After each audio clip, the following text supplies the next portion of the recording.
ago, a local woman was stabbed to death. Her body found in the middle of a Gresham street. For the first time, you're going to see the crime scene photos from that day, and her brothers sit down for a candid interview they hope will lead to a break in this edition of KOIN 6 Unsolved.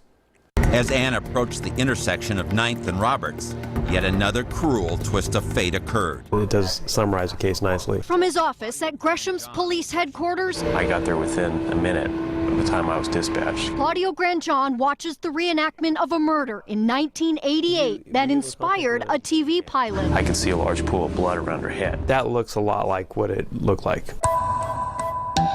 The then rookie cop remembers a puddle of blood around Anne Hanson and her body left in a Gresham intersection.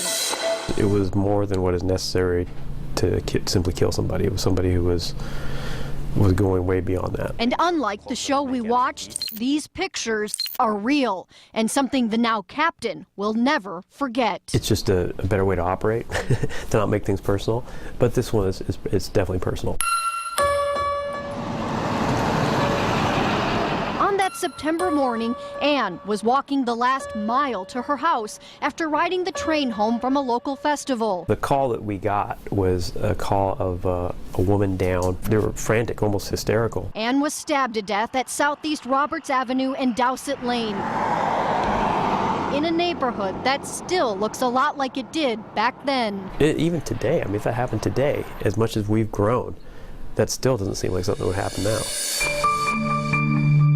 In his police report, Grandjon noted Anne wasn't robbed. She wasn't raped. There wasn't even a reason why this happened. It doesn't appear that they had any solid, good, viable leads early on, anything they could really grab onto. Searchers scoured the nearby Springwater Trail for days. There's no true closure. Then the weeks, and my dad says, there's no closure, turned into years, and Anne's brothers still don't have any answers. You just kind of cope with it, and over time you keep it in your head, you adjust, you keep a relationship with her in your own way.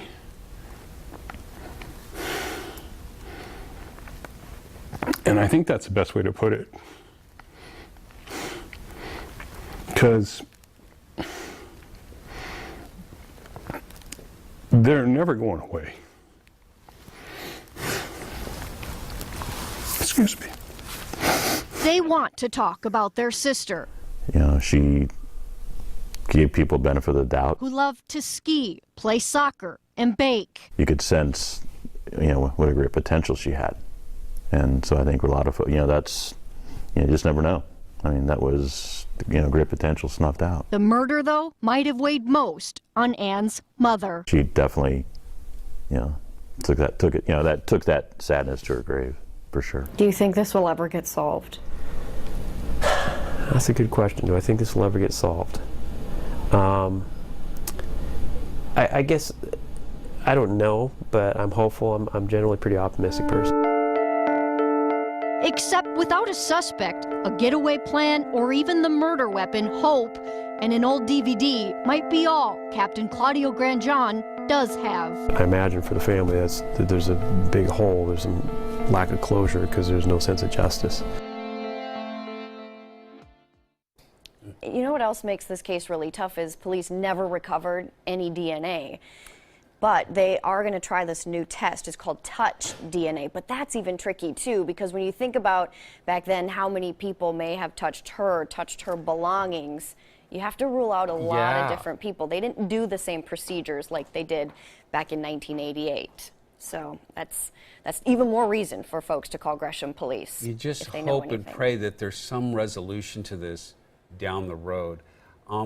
The number is on KOIN.com, and you can also watch other editions of KOIN 6 Unsolved.